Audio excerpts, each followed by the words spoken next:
문제 하나를 내겠습니다. 대형 화재가 나면 무엇을 가장 먼저 해야 할까요? 보기가 주어져야죠. 1번 당장 불을 끈다.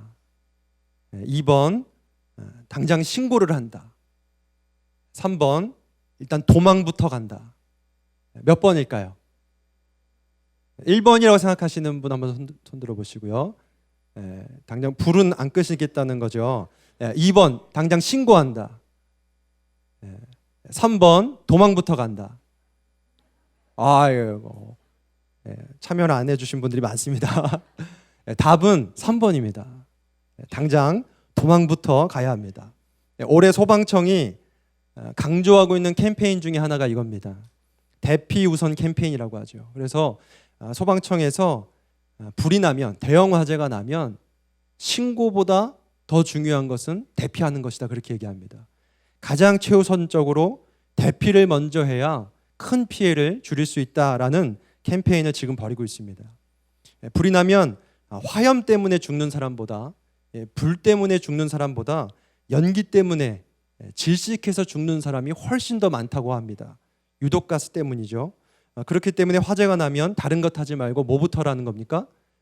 대피부터 하라, 그렇게 말을 하고 있습니다. 여러분, 우리의 신앙도 마찬가지입니다. 우리의 인생에, 우리의 영혼에 위기가 찾아올 때 우리는 무엇부터 해야 되나요? 대피부터 해야 되죠. 바로 하나님께 대피해야 합니다. 여러 가지를 생각할 일이 많을 거예요. 우리가 경험으로, 우리의 생각으로 우리에게 어려움이 찾아올 때 무엇을 해야겠다라는 우선순위가 머릿속에 그려집니다. 그런데 우리 믿는 자들은 하나님께 가장 먼저 대피해야 될 줄 믿으시길 바랍니다. 어떤 분은 내 힘으로 한번 이겨보겠다고 이렇게 버팅기는 분이 있죠. 하나님, 내가 일단은 버틸 대로 한번 버텨보겠습니다. 그런데 그것은 틀린 겁니다. 또 어떤 분은 열심히 도망갔는데 잘못 도망가는 경우가 있어요. 사람이나 이 세상 것으로 도망가는 분이 있습니다. 그것도 안 되는 것이죠. 우리는 하나님께 먼저 도망가야 할 줄 믿습니다. 왜 그럴까요? 하나님이야말로 우리의 내 영혼에 참된 피난처가 되시기 때문입니다. 오늘 본문은 바로 그것에 대해서 말씀을 하고 있습니다. 시편 118편은 이렇게 시작합니다. 1절 말씀이죠. 여호와께 감사하라. 그는 선하시며 그의 인자하심이 영원하미로다.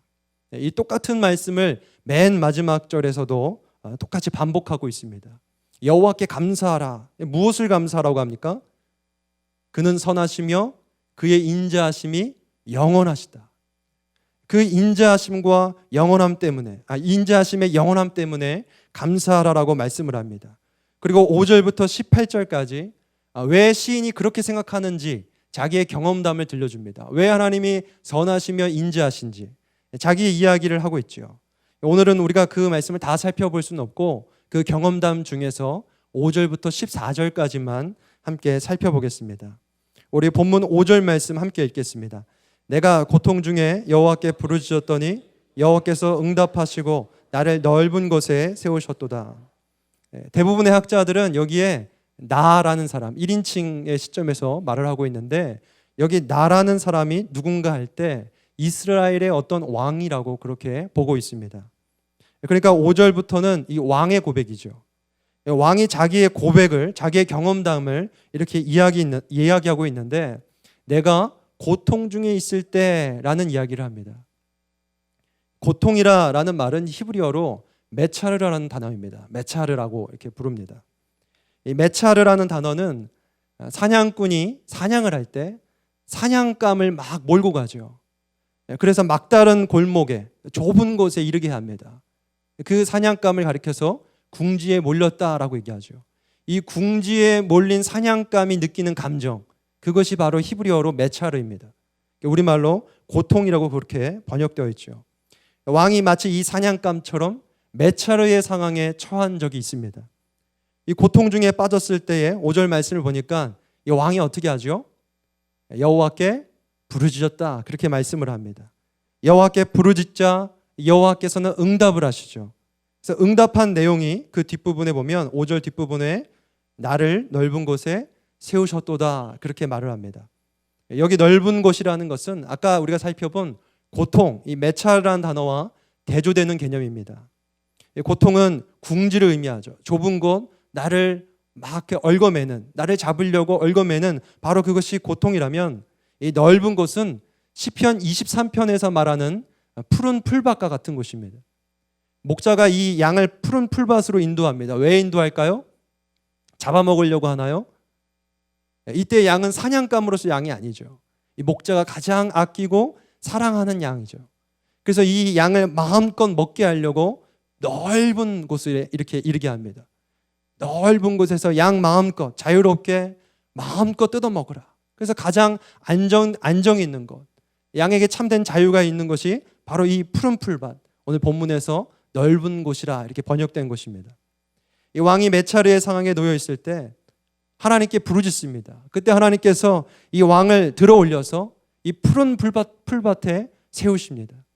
왕에게 참된 안정과 이 자유를 하나님께서 주신 것이죠. 그 경험을 통해 왕은 확신합니다. 하나님은 나의 누구라는 겁니까? 구원자라는 것을 확신합니다. 하나님만이 가장 나에게 안전한 피난처시다. 이렇게 왕은 고백을 하면서 백성들에게 교훈을 주고 있는 겁니다. 이 시편 118편은 장르로 따지면 감사시라고 합니다. 그런데 또 다른 기능이 있는데 바로 이 백성들에게 왕이 교훈을 주는 시입니다. 뭐라고 말하는 거죠? 메차르의 상황에 처했을 때 우리를 구원하신 분이 누구라는 겁니까? 하나님이시다. 그렇게 말하는 겁니다. 그러므로 앞으로 살아가는 그 삶도 누구를 의지하며 살아라? 하나님을 의지하며 살아라. 누구든지 고통 중에 처하는 상황이 올 것인데 그 상황이 올 때마다 하나님을 의지하고 살아라. 하나님만이 우리의 구원자고 피난처시다. 그러한 교훈을 이 백성들에게 왕이 해주고 있는 것입니다.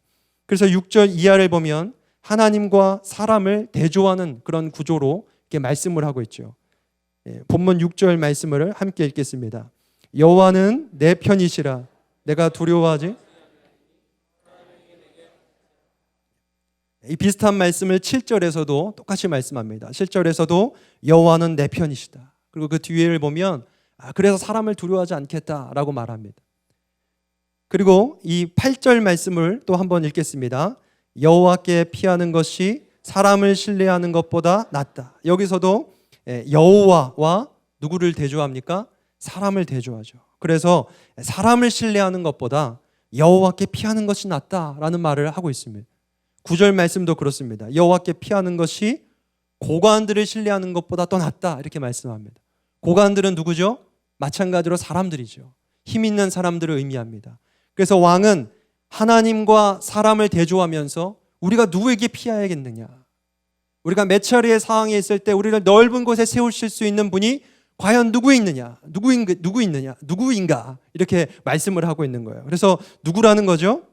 하나님께 피하라.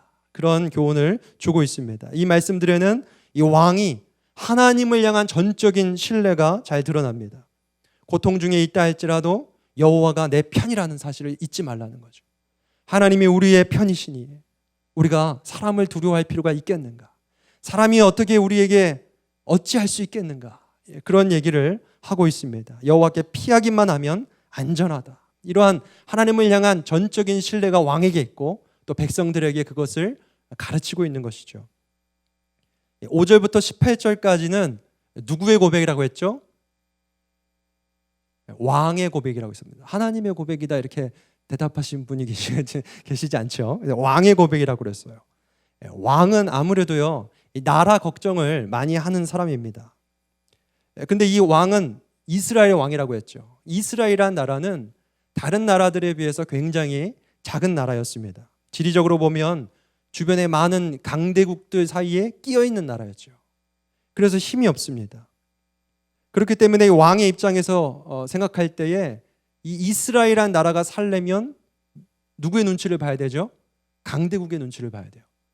그래서 이 작은 나라들, 무언가 큰 열강들 사이에 있는 나라들은 외교를 잘해야 됩니다. 외교라는 것은 누구의 편에 서야 되는 거잖아요. 누구의 줄에 서야 우리나라가 국익이 있을 것인가, 이득이 있을 것인가, 그것을 잘 판단하는 나라가 살아남습니다.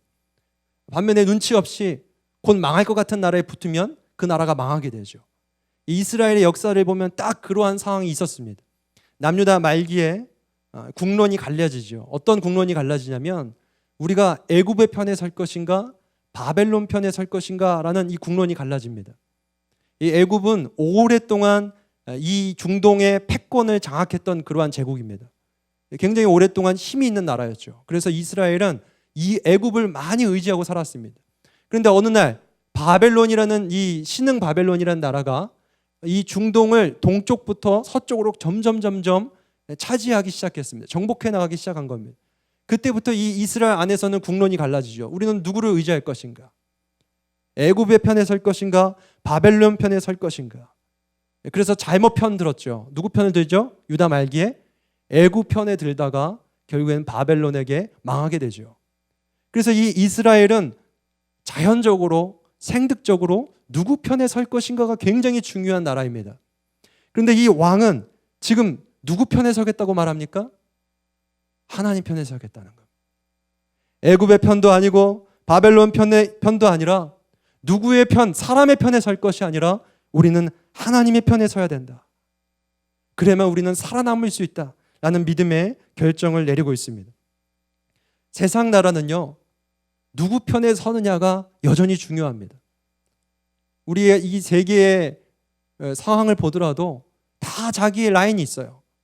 미국 라인이 있고 중국 라인이 있고 러시아 편에 서는 사람이 있고 여러 가지 편에 서야만 나라가 살기도 하고 죽기도 하죠.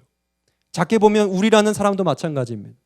어떤 사람의 줄에 서느냐, 어떤 사람이 정말로 나를 끌어줄 수 있는 사람이냐를 잘 판단하는 사람이 높이 올라갈 수 있죠. 근데 이 시인은, 본문에 등장하는 왕은 이스라엘 사람들이 그걸 얘기하는 거예요. 우리는 세상 사람들과 다르다는 거죠. 세상 나라들이 살아남는 생존 전략과 우리는 다르다는 거예요. 이스라엘이라는 나라는 하나님의 백성들이죠. 하나님의 백성들은 사람의 편에 서야 하는 그 한계를 뛰어넘은 나라라는 거죠. 그래서 이스라엘은 어떻게 살아남을 수 있다는 겁니까? 어느 편에 서느냐, 어느 사람의 줄에 서느냐로 살아남는 사람들이 아니라 하나님께로 피할 때 살아남는 나라라는 것이죠. 우리가 날마다, 이스라엘 나라가 날마다 하나님께 피할 때 우리는 살아남을 수 있다. 사람이 아니라 하나님께로 피하라. 그러한 교훈을 주고 있습니다. 비록 이스라엘이라는 나라가 메차라와 같은 현실에 빠진다 할지라도, 다시 한번 고통 중에 빠진다 할지라도 이스라엘을 들어 올리실 분은 누구냐면 그들의 편이 되시는 하나님이세요. 그들이 고통 중에 있다 할지라도, 궁지에 몰려 있다 할지라도, 내일 죽을 수밖에 없는 그러한 상황에 있다 할지라도 구원자 되시는 하나님은, 피난처 되시는 하나님은 이스라엘을 반드시 다시 들어 올리셔서 푸른 풀밭으로 다시 세워놓으실 것이다. 그 말씀을 하고 있습니다. 여러분, 구원은 두 가지 차원에서 볼 수 있습니다. 우리가 구원을 이미 받았나요? 이미 받았습니다. 그러나 성경은요, 한 가지를 더 얘기하고 있어요. 아직 다 이루지 않았다, 그렇게 말해요. 이미 구원을 이뤘지만 아직 완성된 것이 아니에요. 이 완성은 예수님이 재림하실 때 완성되죠. 그렇다면 그 사이에 우리는 어떠한 존재로 우리는 있는가? 하나님께서 우리의 구원을 이루어 가고 계신 줄 믿으시길 바랍니다. 이것은 탈락될 수도 있는 불안한 구원이 아닙니다. 하나님은 한 번 우리의 편이 되었으면 우리를 포기하지 않으세요. 한 번 구원하셨다면 우리를 다시 버리지 않으세요. 우리의 구원은 보장받은 구원입니다. 확실한 구원입니다. 그러나 이루어 가신다는 말씀은 무엇이죠? 우리가 이 땅에 사는 삶을 사는 동안, 우리가 이 땅에 사는 동안 계속해서 우리의 일상에서 우리를 건지시고 구원하시고 그러한 은혜를 경험시키고 계시다는 말씀입니다. 우리가 당하는 우리의 죄의 문제, 우리의 연약함의 문제로부터 하나님은 계속해서 하나님의 편으로 끌어당겨 주시고, 우리의 실수로 겪는 고통 가운데서도 계속해서 우리를 푸른 풀밭으로 옮겨주시는 그 하나님을 우리의 남은 삶 속에서 계속해서 경험시켜 주신다. 그러한 삶이 바로 이루어 가시는 구원이에요. 하나님은 우리의 구원을 이렇게 완성시켜 가시는 줄 믿으시길 바랍니다. 그러나 그 과정 속에서는 고통의 문제가 있죠. 여전히 우리에게는 고통이 따라옵니다. 어떤 사람은 사람 때문에, 어떤 사람은 물질 때문에, 어떤 사람은 자녀 때문에, 어떤 사람은 몸의 건강 때문에 고통을 겪습니다. 마치 궁지에 몰린 사냥감처럼 도저히 어찌할 수 없는, 빼도 박도 못하는 그런 상황에 몰릴 때가 있다는 말입니다. 우리를 더 힘들게 하는 것은 무엇입니까? 그렇게 어려운 상황에 처했는데 우리를 도와줄 사람이 없다라는 것. 그것이 우리의 마음을 참 속상하게 할 때가 있습니다. 어떤 사람은 든든한 백이 있어서 힘들 때마다 건져준다고 그래요. 어떤 사람은 부모님이 든든한 힘이 있어서 좋은 직장에 꽂아줬다고 그래요. 그런 얘기를 들을 때마다 어떻습니까? 마음이 무너집니다. 마음이 힘들어집니다. 그러나 오늘 본문을 통하여 우리에게 하나님이 주시는 말씀은 우리는 애초부터 그 사람의 도움을 받으며 살아갈 존재들이 아니라는 거예요. 구원받은 백성들은 어떻게 살아가는 것이냐? 힘 있는 사람들, 힘 있는 민족의 힘으로 살아가는 사람들이 아니라 살아계신 우리의 하나님의 힘으로 살아가는 사람들인 줄 믿으시길 바랍니다. 사람의 편에 서면 속상해질 때가 있습니다. 사람을 바라보면 마음이 무너집니다. 사람이 내 구원자인 것처럼, 내가 피할 바위인 것처럼 착각을 하고 그 사람에게 도망을 가면 반드시 실망합니다. 교회를 떠나는 많은 사람들이 예수님이 싫어서 떠난 사람은 거의 없어요. 진리가 싫어서 떠난 사람은 없어요. 사람이 싫어서 떠나죠. 사람을 바라보면, 사람을 의지하면 넘어지게 되어 있습니다. 하나님의 사람은 사람의 편에 서지 않습니다. 하나님의 사람은 날마다 하나님께 피하는 사람들입니다. 오늘도 하나님께 대피하고 내일도 피하고 그 피난처 되시는 하나님, 그 안에서 푸른 풀밭, 우리에게 주어지는 그 꼴을 마음껏 먹는 그 풍성한 안정을 누리는 그러한 사람임을 믿으시길 바랍니다. 그렇다면 어떻게 우리가 하나님께 피할 수 있을까? 두 가지로 말씀드리겠습니다. 첫째는 여호와의 이름을 부르짖으시길 바랍니다. 우리 본문 5절 말씀을 다시 한번 읽겠습니다. 내가 고통 중에 여호와께 부르짖었더니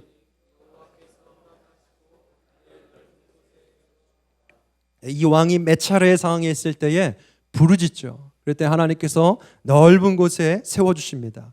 여기 부르짖는다라는 말은 그냥 소리를 꽥 지른다라는 말이 아닙니다. 이 부르짖다라는 말은 히브리어로 카라라는 말입니다. 이 성경에서는 자주 등장하는 단어인데 이 카라라는 단어가 하나님과 관련해서 쓸 경우 대부분이 하나님의 이름을 부르다라는 의미로 쓰입니다. 그냥 소리를 지르는 것이 아니라 하나님의 이름을 부르는 거죠. 그래서 우리도 기도할 때에 주님, 주여라는 그렇게 부르짖음으로 기도하죠. 예수님, 하나님 이렇게 이름을 부르는 것, 그 하나님의 도움을 구하는 것이 바로 이 카라라는 단어입니다. 그래서 이 부르짖는다라는 말은, 하나님의 이름을 부른다라는 말은 구원과 관련이 되어 있습니다. 우리 시편 50편 15절 말씀을 함께 읽겠습니다. 환난 날에 나를 부르라. 내가 너를 건지리니 내가 나를 영화롭게 하리라. 나를 부르라. 그러면 어떻게 한다고 하죠? 건진다. 이게 구원에 관련된 말이죠. 또 다른 말씀 함께 읽겠습니다. 시작. 누구든지 여호와의 이름을 부르는 자는 구원을 얻으리니. 여기까지 읽겠습니다. 여기도 뭐라고 되어 있죠? 여호와의 이름을 부르는 자는 구원을 얻겠다. 로마서 10장 13절 말씀을 함께 읽겠습니다. 누구든지 주의 이름을 부르는 자는 구원을 받으리라. 이렇게 해서 여호와의 이름을 부르는 자가 구원을 얻는데 신약에서도 똑같이 적용이 되죠. 누구든지 주의 이름을 부르는 자, 예수의 이름을 부르는 자가 구원을 얻게 될 것이다 라고 말합니다. 그래서 하나님의 이름을 부른다라는 것은 나의 구원이 하나님께 있음을 인정하고 그분의 도움을 요청하는 거죠. 몇 차례의 상황에 있을 때 하나님 나를 구원하여 주십시오 라고 할 때에 하나님은 어떻게 하십니까? 반드시 응답하셔서 우리를 구원하시겠다. 그 약속된 말씀, 그 공식이 뭐냐면 우리가 하나님의 이름을 부르는 겁니다. 우리가 오늘 이 자리에 온 것이 왜입니까? 왜 이 자리에 왔습니까? 바로 그 이름을 부르짖기 위해 왔죠. 하나님이 나의 유일한 구원자임을 믿습니다. 그것을 인정하면서 그의 이름을 부르짖기 위해서 우리가 이곳에 왔습니다. 그렇다면 한 가지 여러분들이 더 믿고 나아갈 것이 있는데 우리가 부르짖으면 하나님은 반드시 응답하십니다. 우리를 둘러싸고 있는 우리를 에워싸고 있는 그 문제들, 나를 옥죄고 얽어매는, 나를 잡아먹으려고 하는 그러한 여러 가지의 문제들로부터 우리가 하나님의 이름을 부를 때에 하나님은 응답하시고 우리를 넓은 곳에 세워주실 줄 믿습니다. 두 번째, 우리가 하나님께 피하기 위해서는 어떻게 해야 될 것인가? 여호와의 이름으로 그 모든 문제들을 끊어버리시길 바랍니다. 우리 본문 10절부터 12절 말씀을 함께 읽겠습니다. 문 나라가 나를 에워쌌으니 내가 여호와의 이름으로 그들을 끊으리로다. 그들이 나를 에워쌌으니 내가 여호와의 이름으로 그들을 끊으리로다. 그들이 벌들처럼 나를 에워쌌으나 가시던 뿔에 불같이 타 없어졌나니 내가 여호와의 이름으로 그들을 끊으리로다. 아멘. 여기 보니까 시인이 적에게 에워싸임을 당했다라고 말합니다. 이 에워싸임을 당한 그 상황이 바로 아까 말한 고통 중에 있는 겁니다. 매찰을 하는 상황이죠. 그런데 그 에워싸임의 강도가 점점 심해집니다. 10절보다 11절이 11절보다 12절이 더 견고해지고 더 강해져요. 그래서 10절에 보면 문나라가 나를 에워쌌다라고 말하는데 11절에 보면 에워싸고 에워쌌다. 겹겹이 에워싸서 나를 포위하고 있는 상태죠. 나를 계속해서 좁혀오고 있는 상황입니다. 그런데 12절에 보면 뭐라고 말합니까? 그들이 벌들처럼 나를 에워쌌다라고 말합니다. 여기에 벌은 귀여운 꿀벌이 아닙니다. 우리에게 유익한 꿀벌이 아니라 군사의 목적으로, 군사적인 목적으로 사용되는 그런 벌을 말합니다. 고대에는 이 전쟁을 할 때에 벌을 무기로 사용하는 그런 경우가 있었다고 합니다. 그래서 이 벌을 적군에게 날려보내서 이 수많은 벌들이 상대편을 둘러싸게 하죠. 그래서 막 공격을 해서 이 진열을 흐트러지게 만드는 그런 역할을 합니다. 이 시인은 점점 에워싸워오는 이런 상황, 점점 쪼여오고 긴박해오는 상황에서 어떤 결단을 내립니까? 내가 여호와의 이름으로 그들을 끊으리로다. 이거는 외치는 겁니다. 선언하는 겁니다. 내가 여호와의 이름으로 나를 에워싸고 있는 모든 것을 끊어버리겠습니다. 영어 성경에 보면은 cut them out이라고 합니다. cut them off라고 합니다. 이것들 다 잘라버리겠습니다. 다 물리쳐버리겠다는 거죠. 여러분, 우리를 에워싸고 있는 문제들은 각자마다 다릅니다. 각자마다 나를 에워싸고 있는 여러 가지 문제들이 있어요. 아까 말씀드린 대로 어떤 사람은 물질이고 어떤 사람은 자녀고 건강이에요. 그런데 또 한 가지의 이러한, 제가 이렇게 생각해 보니까요, 이 스트레스라는 것도 우리를 에워싸는 문제가 될 수 있겠더라고요. 또 우리 마음속에 있는 불신함, 하나님을 의지하지 말고 다른 것을 의존해 보려고 하는 그런 불신함, 또 사람에 대한 그러한 서운함, 실망감, 때로는 그런 것들이 우리를 에워쌀 때가 있습니다. 때로는 비교의식이 나를 에워쌀 때가 있죠. 왜 저 사람은 저렇게 잘났는데 나는 이렇게 이럴까? 나는 왜 이렇게 못 살까? 나는 이렇게 부족할까? 나는 왜 이렇게 얼굴이 못났을까? 이러한 비교의식이 나를 에워쌀 때가 있어요. 또 어떤 사람에게는 무기력함, 실패의식이 나를 에워쌀 때가 있습니다. 제가 신방을 해보면 이러한 실패의식에 에워싸인 분들이 참 많이 있습니다.